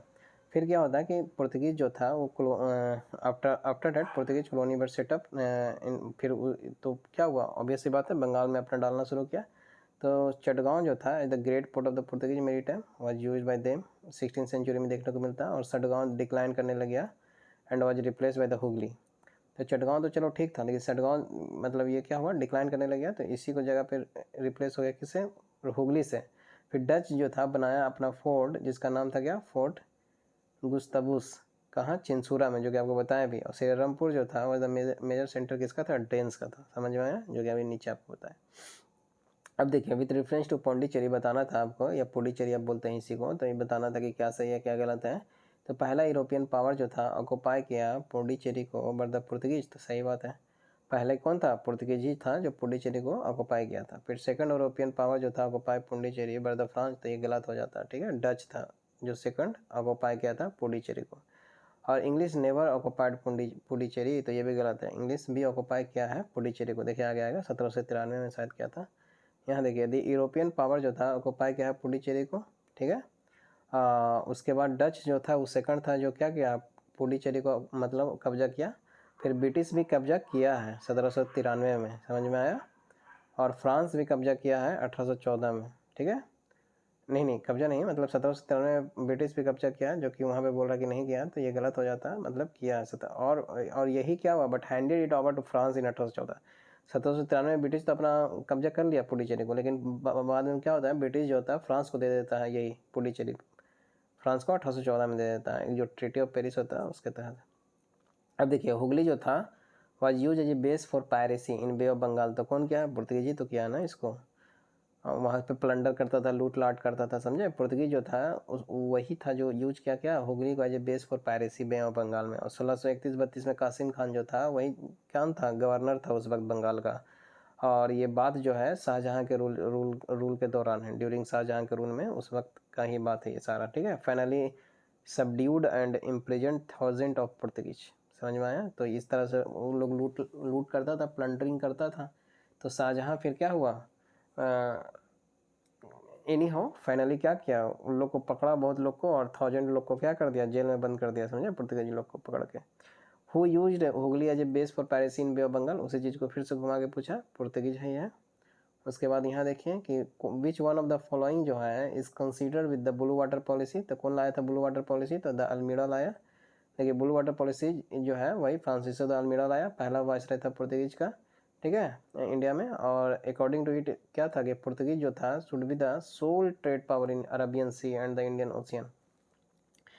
तो ये ब्लू वाटर पॉलिसी लाया या अल्मीड़ा वही बताना चाह रहा था कि हम ही हैं जो सबसे मतलब फुल पावरफुल हैं, ठीक है। हम अकेले सबसे ट्रेड में पावरफुल हैं, जो कि अरबियन सी में और ये जो इंडियन ओशियन पूरा है उस पर अपना दबदबा बनाना है, बनाएंगे, बनाया हुए हैं, इस तरह का है। तो यही है अल्मीड़ा पॉलिसी। और जो भी उसके एरिया से आता था तो टैक्स लेता था, समझे। ब्लू वाटर पॉलिसी का यही था। हु एमंग द फॉलोइंग जो था फाउंडर था कलकत्ता का, तो पीछे भी बताया जॉब चार्नोक था, वही फाउंडर था कलकत्ता का। तो उस वक्त क्या था जॉब चार्नोक, तो वही तो चीफ था कासिम बाजार फैक्ट्री का जॉब चार्नोक। और यही सिलेक्टेड किया था सुतानुती, या जिसको सुतानौती बोलते हैं, ठीक है ना। इस चीज़ को वो सिलेक्ट किया था हुगली के जगह पे, ठीक है। और यहीं पे क्या हुआ, इस्टेब्लिशमेंट ऑफ पहला British trade centre and finally fund यही कलकत्ता को फंड करता है, समझे। कौन है जो फंड किया कलकत्ता को, तो इसी चीज़ को फिर से पूछा, जॉब चार्नोक किया। फिर पूछता है with reference to entry of European power, European power का जब एंट्री होता है इंडिया में, तो बताना था आपको कि कौन सा स्टेटमेंट सही है, कौन सा स्टेटमेंट सही नहीं है, पूछ रहा, ठीक है। ये बताना आपको कौन सा स्टेटमेंट सही नहीं है, बताना है। तो देखिए पुर्तगीज कैप्चर किया गोवा को 1499 में, तो ये गलत बात है। पुर्तगीज किया है कैप्चर, लेकिन कब किया है? 1510 में किया था ना गोवा को, अल्बुकर्क था वही किया था, आदिल शाह जो था बीजापुर का, उसको हराया था। अब देखिए यहाँ पे तो ये गलत हो गया, तो ये मतलब आंसर आपका होगा, तो ये सही हो गया, ठीक है। अब देखिए द इंग्लिश ओपन किया पहला फैक्ट्री इन साउथ इंडिया में मुसालीपट्टनम, सही बात है। मुसालीपट्टनम में पहला फैक्ट्री 1611 में ही डालता है, ठीक है। और 1613 में क्या होता है, सूरत में डालता है। उससे पहले 1608 में ही डालता है सूरत में, लेकिन अनबन हो जाता है जहांगीर से, क्योंकि यहाँ पे क्या है, परमिशन नहीं मिला था, और 1613 में यहाँ पे परमिशन मिला था, तब ये फिर सूरत में डाला। अब देखिए इन ईस्टर्न इंडिया, तो ओवरऑल बोलेगा कि पहला फैक्ट्री कहाँ डाला है ब्रिटिश, तो कहाँ मारिएगा, सूरत। अगर साउथ में बोलता है पहला, तो कहाँ मारना है, मुसालिपट्टनम, समझे। ईस्ट इंडिया में बोलेगा पहला फैक्ट्री कहाँ डाला है ब्रिटिश, तो 1633 में उड़ीसा में डाला, ठीक है। और under the leadership of duplet leadership में क्या हुआ, फ्रांस जो था वो ऑक्यूपाई कर लेता है किस चीज़ को, तो मद्रास को 1746 में, तो ये भी सही है स्टेटमेंट है। अब यहाँ देखें, द पुर्तगीज गवर्नर जो था अल्बुकर्क को वही कैप्चर किया है बीजापुर को 1510 में, समझे, तो सही हो गया ये। अब यहाँ देखिए, ये मतलब ये गलत हो गया, ये सही स्टेटमेंट है जो आपको बताया। अब यहाँ देखिए, पहला जो था जो स्टार्ट किया जॉइंट स्टॉक कंपनी, आ गया ना, तो जॉइंट स्टॉक कंपनी ट्रेड करने के लिए जो पहला है कौन लाया, कौन इस्टेब्लिश किया, कौन स्टार्ट किया, तो ये डच था। ये पावरफुल उतना नहीं था, इसलिए ये ऐसा किया था मिलकर। यहाँ देखिए पूरा डिस्क्रिप्शन लिखा रहा होगा इसका। पहला स्टार्ट किया जॉइंट स्टॉक कंपनी ट्रेड करने के लिए इंडिया में, वो कौन था, तो डच था। और अर्ली 17th सेंचुरी में क्या हुआ, हॉलैंड जो था बहुत पावरफुल नहीं था, समझे, इसलिए organization of micro company, so the organization of micro company और फेडरल कंसेप्ट जो था नीदरलैंड का, वही रिफ्लेक्टेड किया क्लियरली। और एक joint Dutch East India Company जो था वो सेटअप कर दिया गया by resolution of Dutch parliament in 1602 में, समझे। और इस तरह से क्या हुआ, इनिशियल कैपिटल में बना था ये इतना का गिलिडर पे, जो पहले भी आपको बताया। और यही कंपनी जो था ऑथराइज्ड हुआ बाय पार्लियामेंट फॉर 21 ईयर के लिए ऑथराइज हुआ था कि जाकर ट्रेड करे इंडिया में, समझे, और अदर जो भी ईस्टर्न कंट्री है वहाँ पे फॉर कॉलोनियल एक्सपेंशन करे अपना, समझे, अपना बढ़ाए पूरा। और ईस्टर्न हेडक्वार्टर जो था डच कंपनी का वो कहाँ था, तो बताया था आपको, बटाविया जकार्ता में था इसका। और एडमिनिस्ट्रेशंस और governance of eastern Dutch empire जो था was conducted by the joint company, समझे। और इस तरह से partner were in the form of private groups था। तो ये था हो गया आपका। उसके बाद देखिए, in which of the following places Dutch establish किया अपना ट्रेडिंग सेंटर इन इंडिया, तो अपना ट्रेडिंग सेंटर ये देखिए नागापट्टनम में भी डाला है, चिंसूरा में भी, मछलीपट्टनम में भी, सूरत में भी डाला, भरूच में भी, आगरा में भी, कोचीन में भी, अहमदाबाद में भी, पटना में भी, तो ऑल ऑफ द अबव हो जाएगा, सब जगह डाला, समझे। अब ये जो पटना में डाला, बिहार में पहला डच डाला था सबसे पहले 1632 में, कहीं कहीं 1638 भी दिखेगा शायद, यहाँ देखिए लिखा हुआ है, लेकिन मोर करेक्टली क्या है 1632, तो 1632 में ही डाला है। और उसके बाद देखिए यहाँ पे डाला था और बंद भी हो गया था, समझे, फिर बाद में 1638 में भी डाला है। तो सबसे पहले बोलेगा तो 1632 होगा। और ओवरऑल भी बोलेगा ना कि कौन है, अगर ब्रिटिश है, ब्रिटिश कब डाला था बताइए, ब्रिटिश शायद 1620 में डाला है। डच जो है अपना पहला कंपनी बिहार में पटना में डाला 1632 में, और ब्रिटिश कब डाला 1620 में। अब देखिए, trading centre establish by Dutch, तो ये ना पटना में डाला, चिंसूरा में भी डाला है, मछली, सूरत, आगरा, सबसे पहले मसाली में डाला था ना, ये 1605 में मसाली में डाला सबसे पहले। डच सूरत, देखिए डच जो है सूरत में 1616 में डाला है, और मसालीपट्टनम में डच कहीं पे आपको शायद दिखा होगा कि डच पहला सूरत में डाला है, ये गलत है स्टेटमेंट, डच सबसे पहले मसालीपट्टनम में डाला है, समझे, 1605 में। अब यहाँ देखिए कि डच जो है ईस्ट इंडिया कंपनी, उसको करेक्ट कर लीजिएगा अगर शायद पीछे वैसा कुछ होगा तो, मैं देख के भी बता देता हूँ लास्ट में। डच ईस्ट इंडिया कंपनी जो है इस्टेब्लिश किया अपना पहला फैक्ट्री पटना में कौन से साल, तो अभी बताएं आपको 1632 में डाला। और ये कंपनी जो है पटना में डाला 1632 में, जो क्लोज भी हो गया था सेम ईयर, उसी साल खुला उसी साल बंद भी हो गया। अब देखिए कौन सा स्टेटमेंट सही है पूछ रहा है, तो बताना था आपको, modern Kochi was Dutch colony till India independence, तो ये स्टेटमेंट गलत है। यानी इंडिपेंडेंस कब हुआ इंडिया, 1947 में, तब तक क्या इसी का था, डच का ही चल रहा था मॉडर्न कोची पे राज, तो नहीं, ऐसा नहीं था। देखिए क्यों नहीं था, डच जो था वो हराया पुर्तगीज को और बनाया fort William in modern Kochi, तो सही बात है। पहले पुर्तगीज का था दबदबा, उसके बाद डच इसको हरा के ये बनाया, तो जो कि आपको पीछे बताए भी थे, देखिएगा डेट शायद 1633 था। और मॉडर्न कोची जो था पहला डच कॉलोनी था before the Portuguese took over from them, तो गलत बात है ना जी, पहले पुर्तगीज का था ना, तब उसके बाद पुर्तगीज को हरा के डच आया, समझे, तो ये स्टेटमेंट गलत हो जाता है। उसके बाद बोलता है कि modern Kochi never become a part of the British colony, तो ये भी स्टेटमेंट क्या है, गलत है, ब्रिटिश कॉलोनी का भी पार्ट रहा, शायद 1814 में रहा, देखिए बताते हैं। तो ये आंसर आपका सिर्फ बी सही हो जाएगा, इसका एक्सप्लेनेशन देखिए। यहाँ देखिए, the Dutch defeated the Portuguese and build fort William, ठीक है, मॉडर्न कोची में 1663 में, समझ में आया। उसके बाद कोची जो था ब्रिटिश भी ऑक्यूपाई किया है 1814 में, समझे। तो 1947 वाला तो ऐसा ही गलत हो गया कि वो डच क्या बना हुआ रह गया 1947 तक, तो नहीं, बीच में आया ना जी 1814 में, कौन, British. Secret of success of East India Company जो था इंडिया में, उसका पीछे क्या होता था, क्या सेक्रेट था, सेक्रेट ऑफ सक्सेस क्या था ईस्ट इंडिया कंपनी का इंडिया में? तो इसका वही था कि नेशनलिज्म जो था इंडिया में, उस चीज़ का अब्सेंस था, समझे, लोगों के अंदर अब्सेंस था, ये चीज़ नहीं देखने को मिल रहा था उस तरह से। और कंपनी जो था, कंपनी जो आर्मी था, वो रिसीव्ड किया western training and they had modern arms. तो वहाँ की जो कंपनी की आर्मी जो थी वो क्या था, उसके पास वेस्टर्न ट्रेनिंग था, मॉडर्न आर्म्स था, इसलिए भी जीत गया। इंडिया के लोगों में क्या था, नेशनलिज्म का भाव कम था, इसलिए भी वो जीत गया, इसलिए भी ये सेक्रेट है सक्सेस होने का ईस्ट इंडिया कंपनी का, समझे। तो दोनों सही है। फिर देखिए इंडियन सोल्जर जो था like fidelity consequently the one who paid them sufficient could have them on his service। तो इंडियन का जो सोल्जर था उसके अंदर क्या था ना कि मतलब वो भरोसेमंद नहीं था, समझे। फिडेलिटी मतलब वही होता है भरोसेमंद, मतलब लैग्ड फिडेलिटी, फिडेलिटी मतलब होता है भरोसेमंद, और लाइट फिडेलिटी मतलब उसके अंदर भरोसेमंद की कमी थी इंडियन सोल्जर्स के अंदर, जिसकी वजह से क्या हो रहा था, जो ज़्यादा पे करता था उसके तरफ चला जाता था। तो ये बात भी सही है, तो all of the above answer हो जाएगा। उसके बाद देखिए, तो यही यहाँ पे देखिए इसको लिख रहा, ऑल द थ्री फैक्टर्स जो था वो हेल्प, वो सारा क्या हुआ, वो ईस्ट इंडिया कंपनी को यहाँ इस्टेब्लिशमेंट करने में, सक्सेस होने में मदद किया। और it is known as the group called merchant adventure जो था इंग्लैंड में, वही फॉर्म किया था ईस्ट इंडिया कंपनी को, जिसका पूरा नाम क्या था, the governor and company of, किस चीज़ का, द मर्चेंट का, ट्रेडिंग करेगा किधर था, इनटू ईस्ट इंडीज में, समझे। और इन दिसंबर 1600 में क्या हुआ, क्वीन एलिजाबेथ जो थी इंग्लैंड की जो थी, वही क्या की, एक रॉयल चार्टर दी कि वो जाए और बिजनेस करो तुम लोग, कहाँ, ईस्ट में, विद द ईस्ट, 15 साल के लिए चार्टर दी। और देखिए पूछता है कि which of the following British company जो था गॉट पहला charter permitting them to trade in India, तो लीवेंट कंपनी होगा, पहले ही बताया था आपको 1593, और ये लैंड रूट से था, ठीक है ना, लैंड रूट से था। अगर वही आपको सी रूट से बोलेगा पहला, तो क्या हो जाएगा, तो ईस्ट इंडिया कंपनी हो जाएगा। लीवेंट कंपनी जो था, it got the charter for trading with India by land route था ये, समझे। British Queen Elizabeth granted a charter to English company को ट्रेडिंग करे, ताकि ईस्ट इंडीज में वो क्या को परमिटिंग की थी बाय सी रूट से। देखिए यही वहाँ पे बोल रहा है कि क्वीन एलिजाबेथ ग्रांट की ईस्ट इंडिया कंपनी ट्रेडिंग को, वो सी रूट के थ्रू अगर बोलता है, तो 31 दिसंबर 1600 को की थी, समझे। यही कंपनी एक्सटेंडेड किया अपना ट्रेड विद मर्जर ऑफ नया कंपनी इन 1709 में।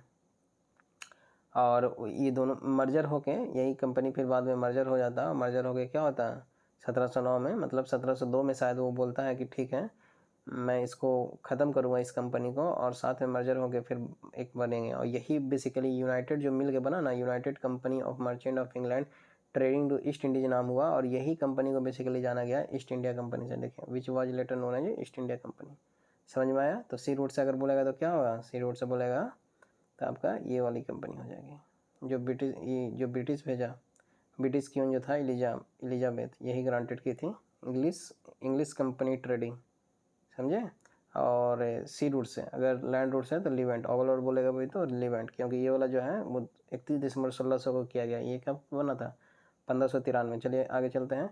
Which one of the following was the impair of India, जब ब्रिटिश ईस्ट इंडिया कंपनी जो था फाउंड हुआ था लंदन में, तो उस वक्त कौन था, अकबर था। तो वही बोल रहा है कि उस वक्त जो बना था तो यहाँ पे कौन था, अकबर था, ठीक है। तो सब merchant organise general meeting in London में, उस वक्त लॉर्ड मेयर के अध्यक्षता में ये चीज़ें हो रही थी वहाँ पे, और इस तरह से फुलफिलमेंट ऑफ द, तो इस तरह से ये चीज़ें हुई, समझे।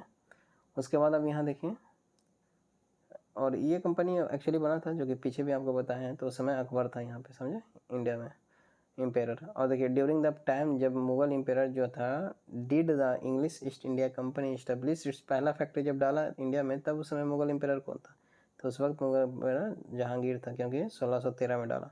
देखिए एक्चुअली 1611 में मछलीपट्टनम में डाला, फिर 1613 1608 में ही डाला था, लेकिन ये अनबन हो गया था जहांगीर से, तो फाइनली जहांगीर यहाँ पे परमानेंट, ये मतलब यहाँ पे परमिशन दे देता 1613 में, समझे। अगर टेम्प्रोरी बोलेगा ना तो 16 मछलीपट्टनम मारिएगा 1611 वाला, साउथ में पहला बोलेगा तो मछलीपट्टनम मारिएगा 1611 वाला, परमानेंट बोलेगा 1613 मारना है, समझे। अब ये देखिए, ये भी जो 1611 में बना था ना, वो परमानेंट नहीं था, मछलीपट्टनम बना था, यहीं पे उसको फाइनल मतलब परमिशन मिला था जहांगीर के थ्रू 1613 में। अब यहाँ देखिए इंग्लिश ईस्ट इंडिया कंपनी अपना पहला टेम्प्रोरी फैक्ट्री अगर बोलता है तो यहीं पे डाला है मछलीपट्टनम, देखिए ये भी टेम्प्रोरी है 1611 में। पहला परमानेंट बोलेगा तो यही 1613 में डाला, और 1608 में भी डाला, ऐसा नहीं कि 1613 ही में डाला, सबसे पहले 1608 में डाला। अनबन हुआ तब वो नीचे भागा 1611 में टेम्पोररी डालने के लिए, समझे, मछलीपट्टनम में। अब देखिए where in India did British जो था वो सेटअप किया अपना पहला फैक्ट्री 1613 में, तो वही पूछ बता दिया, वही चीज़ फिर से घुमा के पूछ रहा, सूरत में किया। तो उस समय हॉकिंग जो था वो मुगल के कोर्ट में पहुंचता है 1608 में सूरत में, समझे। तो लेकिन उसको क्या होता है, परमिशन नहीं मिलता है सेटअप करने के लिए फैक्ट्री। लेकिन वही जब पुर्तगीज जो था, पुर्तगीज इनाटोगोनिज्म कैप्टन मिडलटॉन जब पहुंचता है सोयला में लैंडेड करता है नियर सूरत, सोयला का नियर सूरत, सूरत के आसपास में ही है। और तो वो उसको परमिशन मुगल उसको मिल जाता परमिशन, समझे, फॉर ट्रेड करने के लिए बाय मुगल गवर्नर के थ्रू। और कैप्टन बेस जो था dissolve the Portuguese monopoly with the viceroy with the victory of the Surat port. Surat port को जब कैप्टन बेस जीतता है ना जी, तो पुर्तगीज मोनोपोली खत्म होता है और क्या, डिजॉल्व हो गया, वही खत्म हो जाता है। कंसिक्वेंटली क्या होता है कि ब्रिटिश इस्टेब्लिशमेंट परमानेंट फैक्ट्री डालता है, जो कि पीछे भी आपको बताया 1613 में, और फिर वही होता है कि वहीं से एक्सपेंड करता है इसका trade other part of India में भी, समझे, और इस्टेब्लिश करता है कोऑपरेटिव फैक्ट्री अहमदाबाद में फिर डालता है, फिर बुरहानपुर, अजमेर, आगरा, ये सब जगह में भी तुरंत फिर डालना शुरू कर देता है फैक्ट्री ब्रिटिशर्स। पहला क्वार्टर ऑफ 17th सेंचुरी, मतलब 1600 से लेके 1625, ये पहला क्वार्टर हो गया आपका 17th सेंचुरी का, जिसमें one of the following was बर द फैक्ट्री जो है English East India company located. तो देखिए, तो सिर्फ भरौच में ही था 1600-1625 के बीच में, ये भी नहीं है, ये भी नहीं है। अभी और देखिए, आपको पूरा डिस्क्रिप्शन में इसको डिटेलिंग में दिया होगा, नहीं दिया गया यार डिस्क्रिप्शन, हाँ नीचे में ही तो है। यहाँ देखिए इस्टेब्लिशमेंट जो हुआ पहला फैक्ट्री, तो देखिए यहाँ पे आगरा वाला या अहमदाबाद या बड़ौदा या फिर भरौच, ये सब जगह 1619 में डाला है, तो भरौच आ गया ना, तो 1619 में आ गया। तो आगरा में, अहमदाबाद, बड़ौदा, भरौच, याद कर लीजिए एकदम, 1619 में डाला। फिर मुसालीपट्टनम में 1611 में डाला, जो कि आपको मालूम भी है बाई डेट। और आरामगांव में जो डाला वो 1626 में डाला, समझे। तो यहाँ ऐसा कोई ऑप्शन ही नहीं दिया हुआ है। फिर ये जो हरिहरपुर में जो डाला, और बालासुर जो है उड़ीसा में, वहाँ जो डाला वो 1633 में डाला। फिर बाद में हुगली में 1651 में डाला। तो इस तरह से आपको सारा डेट याद रखना, क्योंकि ये सारा घुमा के किसी तरह से भी पूछ सकता है। जब इस तरह से ये पूछा है तो किसी तरह से भी पूछ सकता है, IAS का सवाल है। तो यहाँ देखिए, तो जो आगरा, अहमदाबाद, और आगरा यूपी में हो गया, समझ में आ रहा है, अहमदाबाद, बड़ौदा और भरौच यहाँ 1619 में डाल दिया। मुसालीपट्टनम में 1611 में डाला है, मालूम है आपको। आरामगांव में उसके बाद डालता है 1626 में।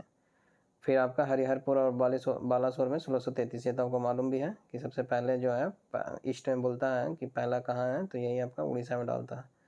अब यहाँ देखिए, चलिए आगे आते हैं। यहाँ देखिए पहला फैक्ट्री जो है ईस्ट इंडिया कंपनी जो है वो कहाँ डालता है, तो आपको बताया ना जी, सूरत में डालता है 1613 परमानेंट लीगलाइज तरीका से। Which of the following British officer defeated Portuguese at Swally, Swally पे कौन सा ब्रिटिश का ऑफिसर था जो पुर्तगीज को हराया था, तो आपको बताया थॉमस बेस्ट था। ये बी कहाँ चला, रो नहीं, थॉमस बेस्ट, ये हो जाएगा, बी हो जाएगा, सी नहीं। अब यहाँ देखिए कि which of one of the following European trading company जो था, पहला था जो इस्टेब्लिश किया अपना फैक्ट्री सूरत में, तो वो कौन थे, वो इंग्लिश ही था। इंग्लिश ही जो था वो सबसे पहले सूरत में अपना कंपनी डालता है, समझे। कब डालता है, 1613 में, ऐसे 1608 में डाल देता है, समझ में आया।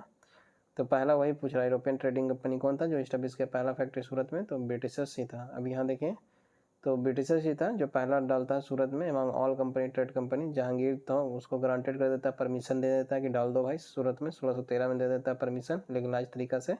और डच इस्टेब्लिश करता है, डच जो बोलेगा कि सूरत में कब डालता है, तो 1616 में डालता है। डच का पहला कहाँ है, मुसालीपट्टनम में, कब डालता है, 1605 में, समझे। भाई 1613 में डाल देता है। उसके बाद फ्रांस में डालता है 1668 में, ठीक है, कहाँ, डच में, डच बोल रहा हूँ, सूरत में, सूरत, फ्रांस भी सूरत में डालता है 1668 में, समझे। और यहाँ देखें, इन द ईयर 1613 में where was the English East India Company जो था given permission to set up factory, तो उसको सेटअप करने के लिए फैक्ट्री के लिए कहाँ परमिशन मिला था, तो सूरत में मिला था, जहांगीर ही दिया था 1613 में, यहाँ पे परमानेंट मिला। इन द ईयर 1613 में इंग्लिश इंडिया कंपनी को मिल गया परमिशन ट्रेडिंग करने के लिए, पोस्ट डाल दो अपना सूरत में, समझिए। बॉम्बे जो है taken over the English East India company from, किसके द्वारा ले लिया गया था बॉम्बे को ईस्ट इंडिया कंपनी, तो एक्चुअली पूछ तो रहा, ठीक है, पुर्तगीज के द्वारा, लेकिन एक्चुअली पुर्तगीज में जो था आपको बताए थे, कौन था, कैथरीन बर्गेंजा, उसका शादी होता है चार्ल्स टू से। चार्ल्स टू फिर उसको दे देता है बम्बई ईस्ट इंडिया कंपनी को 10 पाउंड के एनुअली रेंट पे, समझे। वही लिख रहा है यहाँ देखिए कि Bombay was given a dowry gift, Portuguese के द्वारा दे दिया गया था किसको, तो आपको यही चार्ल्स टू को दे दिया गया था जो कि इंग्लैंड का राजा था, और कैथरीन बेगेंजा का शादी हुआ था जो कि पुर्तगीज की थी। उसी में बॉम्बे को उसको क्या मिला, बॉम्बे को अजय डॉरी मिला, समझे, दहेज के तौर पर मिल गया। और यही चार्ल्स टू जो होता है बॉम्बे को फिर ब्रिटिश ईस्ट इंडिया कंपनी को 10 पाउंड के एनुअल रेंट पे दे देता है, समझे। उसके बाद यहाँ देखिए फिर आपका आता है कि कौन सा इंग्लिश गवर्नर जो था ईस्ट इंडिया कंपनी का इंडिया में भगा दिया था औरंगजेब को, एक्सपेल्ड कर दिया, मतलब एक्सपेल्ड हो गया औरंगजेब के द्वारा, समझ में आया, कौन था वो, तो सर जॉन चार्ल्स था वो, ठीक है, ये बी हो जाएगा आंसर। तो एक्चुअली यही क्या हो रहा था, बॉम्बे का गवर्नर था कौन, सर जॉन चार्ल्स, लेकिन ये एक्चुअली क्या कर रहा था, ड्रामा कर रहा था। क्या ड्रामा कर रहा था कि जो मुगल का पोर्ट था बॉम्बे का, या फिर जो भी वेस्टर्न कोस्टल एरिया में पोर्ट था, वो सबको क्या कर रहा था, ये अपना उस पर कब्जा कर रहा था, समझे। और जो भी मक्का जाने वाला पिलग्रिम था, जो तीर्थयात्री था, वो सबको भी कैप्चर कर ले रहा था, बंदी बना रहा था, जिसकी वजह से औरंगजेब क्या किया, ऑर्डर किया कि इसको भगाओ यहाँ से, तो एक्सपेल्ड कर दिया। और he was force to negotiate for peace and bend to his knee before the Mughal empire.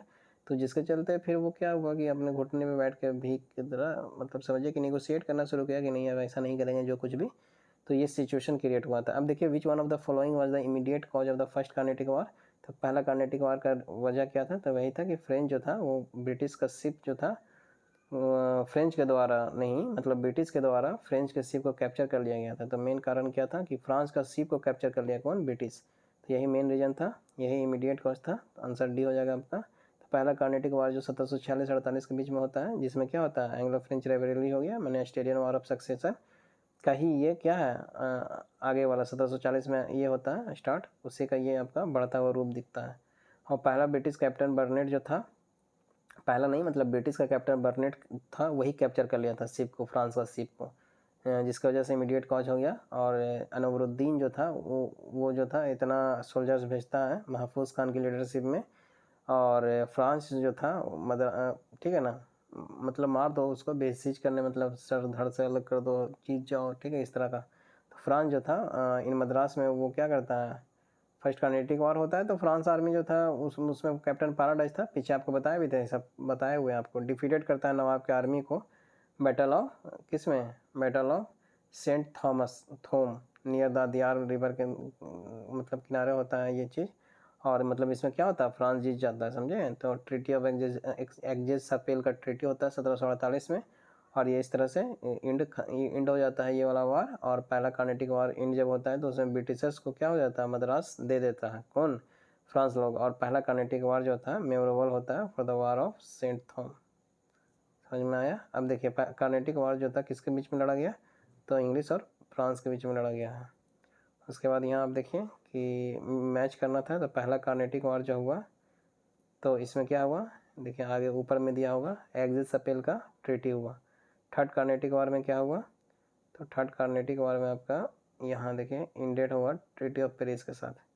और सेकंड कार्नेटिक वार का कोई निर्णायक नहीं निकला था, इनकॉन्क्लूसिव वार हुआ था, कोई निर्णय नहीं निकल पाया था।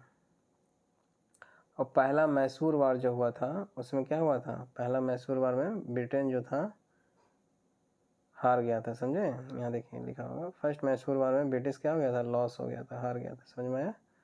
अब यहाँ देखिए वही यहाँ पे लिखा होगा, यहाँ देखिए ब्रिटिश लॉस हो गया, ठीक है, ब्रिटिशर्स लॉस्ट हो गया, हार गया ब्रिटिशर्स।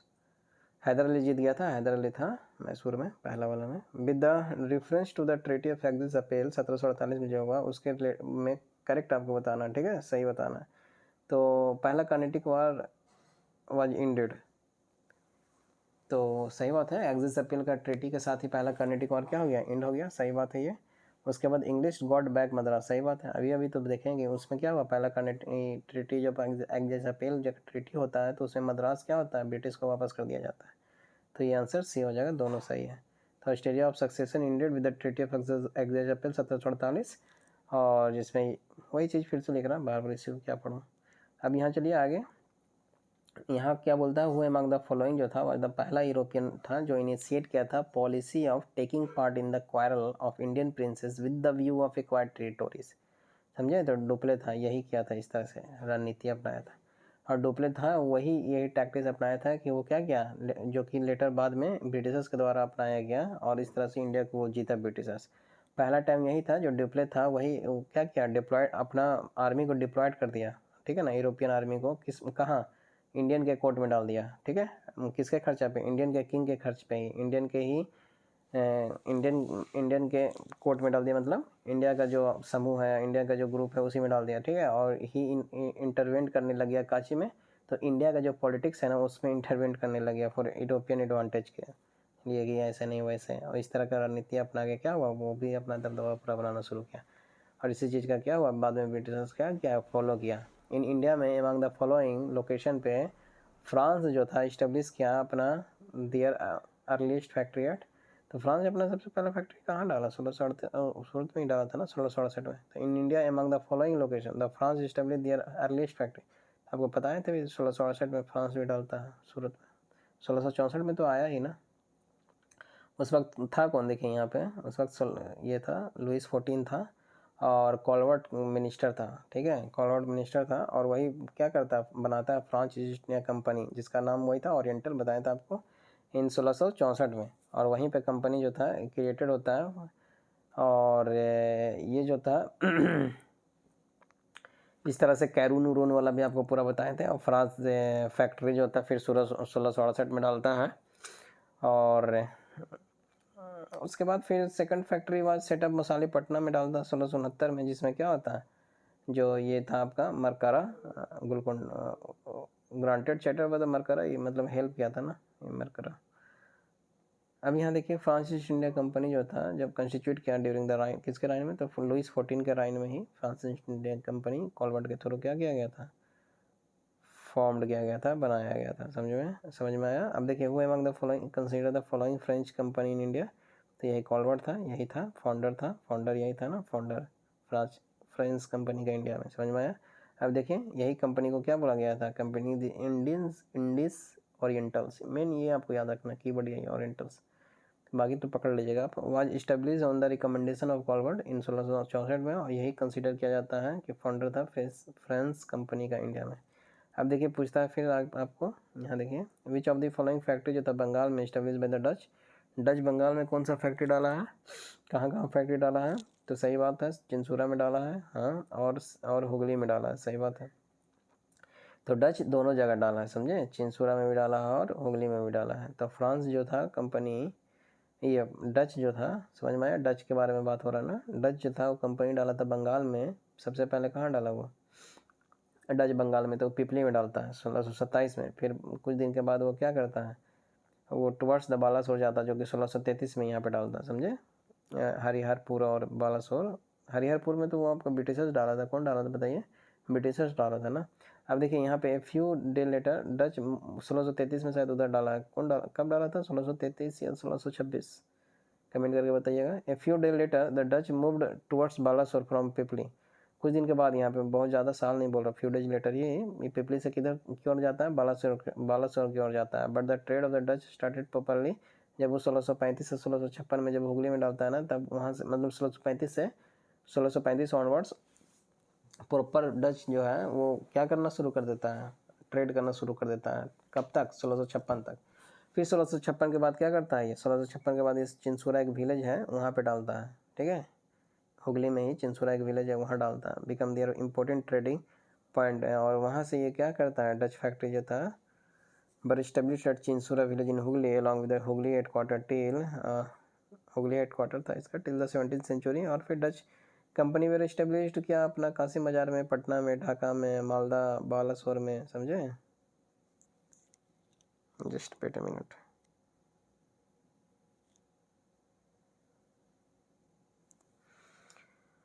जो कि आप देखे थे पटना में भी कब डालता है, 1632 में डालता है डच।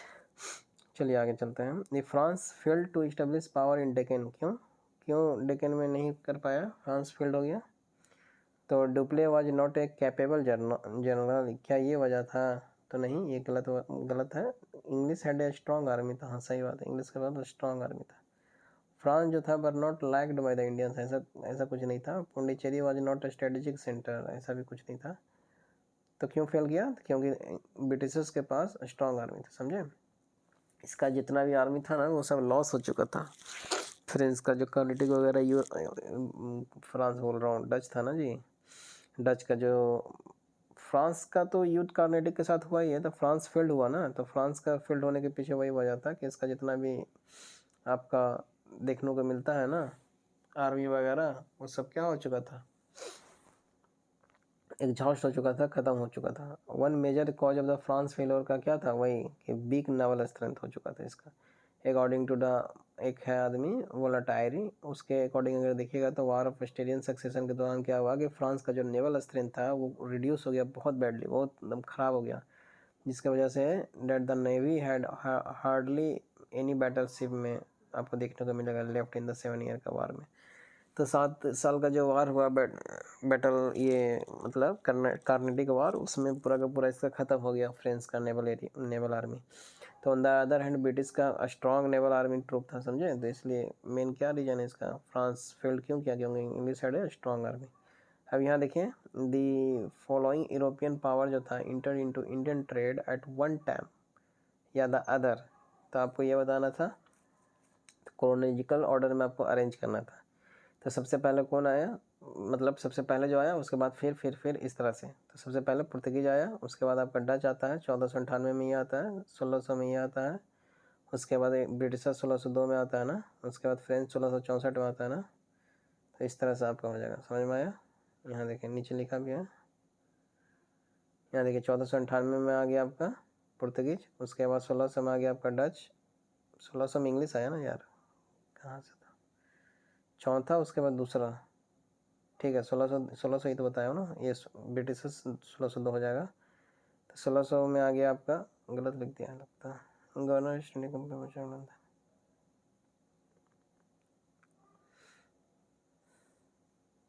कंपनी का देखिए, कंपनी इस्टेब्लिशमेंट का बात हो रहा है, सही बात है, कंपनी इस्टेब्लिशमेंट का बात हो रहा है, यहाँ अराइवल का बात नहीं हो रहा, कंपनी का इस्टेब्लिशमेंट का बात हो रहा है, तो सही दिया हुआ। देखिए आया पहले डच था, लेकिन कंपनी सबसे पहले कौन डाला, डच और ब्रिटिशर्स में कंपनी का बोलेगा ना, तो ब्रिटिशर्स पहले कंपनी डाला, समझ में आया, ब्रिटिशर्स पहले कंपनी। तो 1600 में ये डाल दिया, 1602 में डाला। उसके बाद ऐसे आप इसका डच का कंपनी आप देख सकते हैं 1605 में मुसालिपट्टनम में भी, और डेंस वाला जो था 1616 में, और ये जो था 1664 में। उसके बाद यहाँ देखिए, यहाँ पूछ रहा है कि select the correct answer from the code given below. Pondicherry, तब पुडुचेरी जो था आपका वो पुर्तगीज के पास जाएगा, ठीक है, जस्ट मिनट मिनट।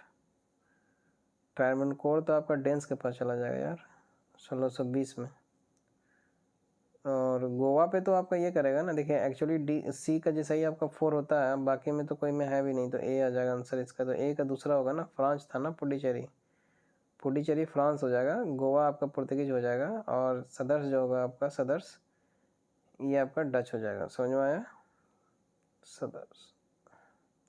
तो इस तरह से आपका मैच हो जाएगा। उसके बाद देखिए, पुडुचेरी फ्रांस हो जाएगा, गोवा आपका पुर्तगीज हो जाएगा, ट्रावनकोर आपका डेंस हो जाएगा 1700, ये 1620 में यहाँ पे बनाया था डेंस।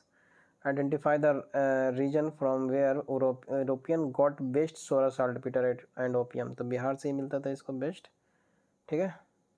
उसके बाद देखिए कि ड्यूरिंग द ब्रिटिश रूल, पूछ रहा है कि इंडिया जो था famous for production of opium, कहाँ से, इंडिया में बिहार ही था फेमस ओपियम को प्रोडक्शन करने में। अब देखिए, हुए अमंग द फॉलोइंग यूरोपियन जो था, वह द लास्ट था कम और pre independence India to traders, सबसे लास्ट में आने वाला, इस सब में कॉमन दिखेगा, तो यही था 1664 में आया था।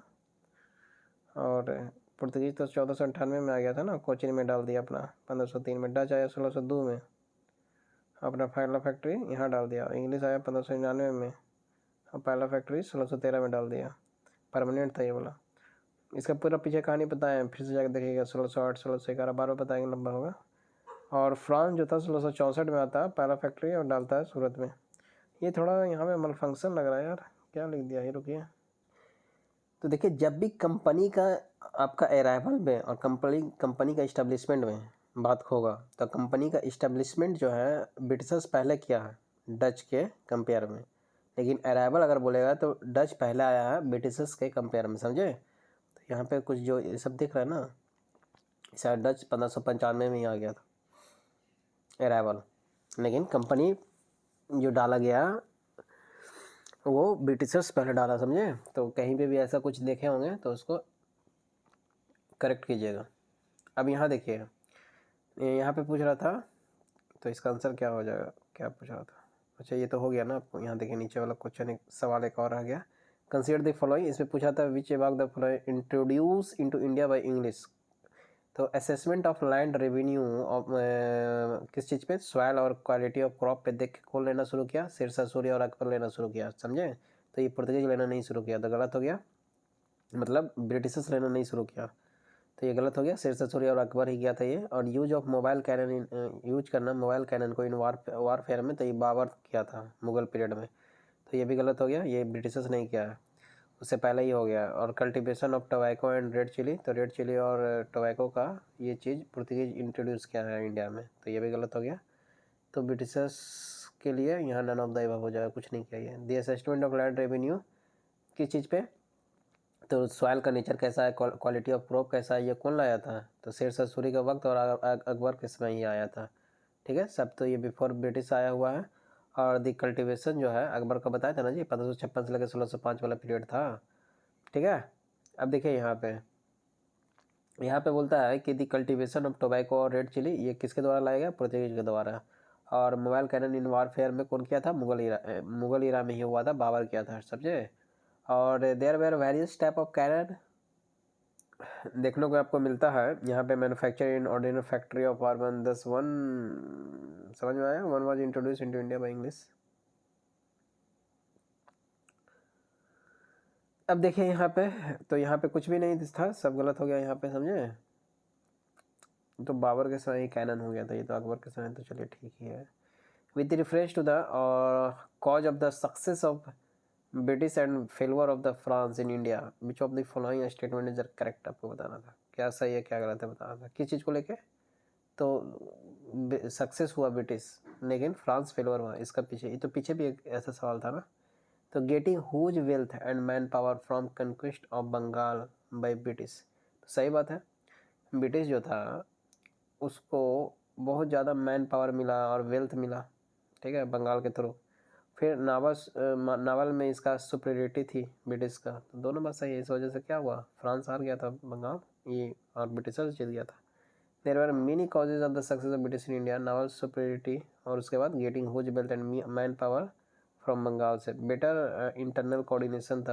अगर आप ब्रिटिश आर्मी के अंदर देखिएगा तो, समझे। तो ये सारा आपको था, तो इस हिसाब से आपका क्या हुआ, पूरा का पूरा आपका इस हिसाब से ख़त्म हो गया, समझे।